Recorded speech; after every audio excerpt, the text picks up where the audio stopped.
Guys, ഈ scene ഓർമ്മയുണ്ടല്ലോ?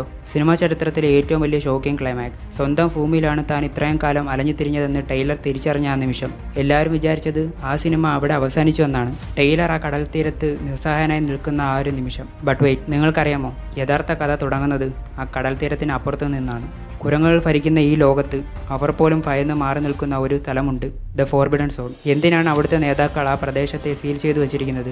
വെറുമൊരു മരുഭൂമി മാത്രമാണോ അത്? അല്ല, ആ മണൽക്കുന്നുകൾക്ക് താഴെ നമ്മുടെ പഴയ ലോകത്തിന്റെ ചില രഹസ്യങ്ങൾ ഇപ്പോഴും ജീവിച്ചിരിപ്പുണ്ട്. നമ്മൾ കണ്ടത് കുരങ്ങുകളുടെ നഗരം മാത്രമാണ്, പക്ഷേ ഭൂമിക്കിടയിൽ ആരും കാണാത്ത, ആരും സംസാരിക്കാൻ പോലും ആഗ്രഹിക്കാത്ത മറ്റൊരു നഗരമുണ്ട്. അവിടെ താമസിക്കുന്നത് ആരാണ്? അവർ എന്താണ് അവിടെ ഒളിപ്പിച്ചു വെച്ചിരിക്കുന്നത്? ടൈലറെ തിരിഞ്ഞ് മറ്റൊരാൾ കൂടി ഈ ഒരു ലോകത്തേക്ക് വന്ന് വീഴുന്നു. അയാൾക്ക് കണ്ടെത്തേണ്ടി വരുന്നത് കുരങ്ങുകളെ മാത്രമല്ല, മറിച്ച് റേഡിയേഷൻ ഏറ്റ് രൂപം പോലും മാറിപ്പോയ അതിമാനുഷിക ശക്തിയുള്ള ഒരു കൂട്ടം മനുഷ്യരെയാണ്. അവർക്ക് സംസാരിക്കാൻ നാവ് വേണ്ട, പക്ഷേ നിങ്ങളുടെ ചിന്തകളെ നിമിഷ നേരം കൊണ്ട് തകർക്കാൻ അവർക്ക് കഴിയും. ലോകത്തെ മുഴുവൻ ചാമ്പലാക്കാൻ ശേഷിയുള്ള ഒരു രഹസ്യ ആയുധത്തിന് കാവലിരിക്കുകയാണ് അവർ. ടൈലറിന് എന്ത് സംഭവിച്ചു?